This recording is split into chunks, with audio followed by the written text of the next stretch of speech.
ادعمك ازاي، اشجعك ازاي يا مستر بيست. فانا جبت ده. ناس كتير هتسال ايه ده، هقول لك انا. تعال، من يومين اكيد شفنا كلنا فيديو مستر بيست. انا بصراحه شفته كده اتبسطت. انا عايز اقول لكم ان دلوقتي الفيديو بتاعه جايب 79 مليون مشاهده على اليوتيوب، ما شاء الله يعني. الراجل ده عنده 350 مليون متابع، ده اشهر يوتيوبر اساسا جه في التاريخ. فما شاء الله بصراحه. فتخيل ان الشخص ده يجي مصر ويصور في الاهرامات لمده 100 ساعه. انا لما شفت الفيديو قلت ازاي، وهل الاهرامات اتقفلت؟ اللي اكتشفته بقى ان هي ما اتقفلتش، وهو كان بيصور من بعد الفتره. يعني هم المفروض الاهرامات بتقفل الساعه 4، هو بيصور الفتره المسائيه. غير ان كمان فكره ان دكتور زاهي حواس كان معاه. عايز اقول لكم ان فعلا فيديو، انا شفت حاجات اول مره اشوفها. اول مره اشوفها. انا ما اعرفش ان جوه الهرم في ميه. انتوا شايفين المناظر اساسا ما شاء الله، تصوير حلو، معلومات حلوه، كل حاجه حلوه. وفكره ان هو اثبت للعالم ان اللي بنوا الاهرامات هم مصريين وفراعنه. فدي لوحدها، لان في تخاريف بقى طالعه، اللي يقول لك ما اعرفش مين وناس فضائيين جم من من فوق وبنوا الاهرامات وطلعوا تاني. حاجات كده غريبه، اشاعات طالعه. عايز اقول لكم كمان ان هو دفن ذهب تحت ابو الهول ب 10000 دولار. انتوا متخيلين الرقم؟ وطبعا بصراحه حركه حلوه جدا من وزاره السياحه، من الحكومه، ان هم يسمحوا ان بلوجر يصور. على فكره هو ده الصح، هو ده التاثير. فكره ان اجنبي او السياحه، من الناس اللي هتشوف الفيديوهات، يشوفوا فيديو واقعي لشخص بلوجر عن مكان اثري بالمنظر ده والاهرامات وازاي تخش والكلام اللي حاصل ده كله، ده هيخليك انت كمشاهد عندك حافز ان انت عايز تروح تشوف المكان ده. فده ان شاء الله هيزود الدخل القومي، لان السياحه يعني دخل زياده للبلد، يعني فنادق هتشتغل، يعني طيران، يعني حاجات كتير قوي السياحه وراها. غير كمان ان العالم كله هيبص لنا بصه غير. الناس كانت تسمع عن الاهرامات، ناس كتير ما تعرفش مصر اساسا. الفيديو ده هيفرق معانا 180 درجه، حلو جدا جدا بجد. انا متوقع ان شاء الله، وزاره السياحه كمان متوقعه ده بشكل جذري، ان هيحصل زياده في اعداد الوافدين لمصر. فدي حاجه حلوه جدا. الراجل ده عمل الفيديو عايز يجيب مشاهدات، تمام، حلو قوي. احنا مستفيدين اكتر منه، سيبك من المشاهدات اللي هو هيجيبها، احنا مستفيدين ان شاء الله مصر خلاص العالم كله عرفها، شاف التاريخ بصورة مختلفة عن طريق بلوجر مشهور 350 مليون متابع. ما شاء الله، حاجة ايه ده، ايه يا جدعان ده، ارزقنا طب بمليون واحد، مش عايزين اكتر من كده.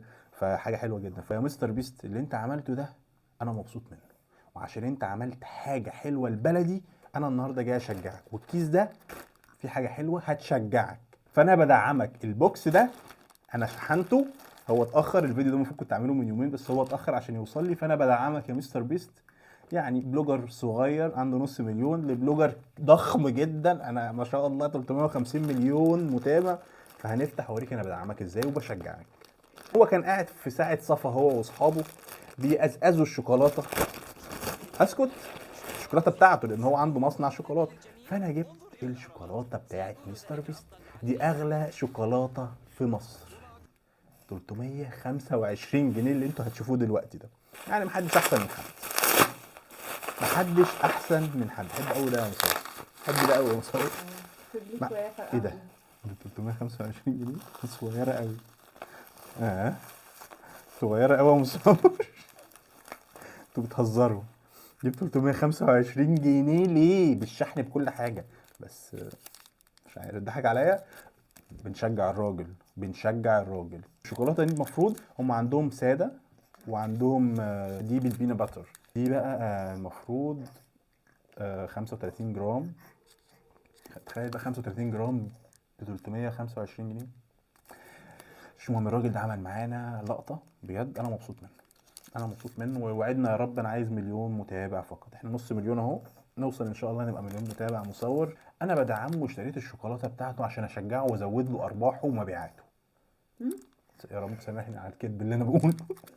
لا بجد، انا كان يعني عندي فضول ان انا بعد ما شفت الفيديو بتاعه لقيت الشوكولاته كده ان انا اجربها. والله انا بفكر اشيلها لك لعيد الحب.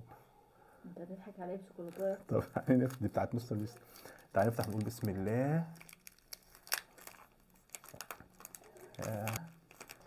يعني مستر بيست راجل عامل حاجه بالشياكه.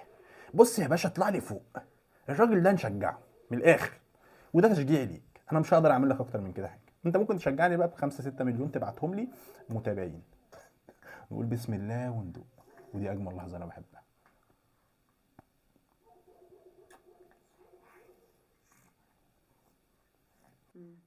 لما لقيته قاعد بياكل على الهرم وبيمزمز فيها وما اداش صحابه، فقلت لا انا لازم اجرب الشوكولاته دي. فجربتها، انا ما لقيتش غير الطعم ده، وكويس ان انا لقيتها عشان انقل لكم التجربه. هقول فعلا هل تستاهل ولا ما تستاهلش. بصراحه جامده جامده بس غاليه. يعني هي الفكره ان هي غاليه، بس يمكن عشان مستورده والكلام ده. فهل تستاهل تجربها ولا لا؟ حلو، جربها. اشمعنى انا دفعت؟ ما تدفع.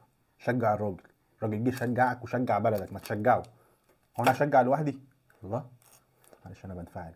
اشوفكم فيديو جديد. كان معاكم حسام حسن، ويا ريت دايما كده في تقدم. وشجعتك يا مستر بيست عشان محدش احسن من حد.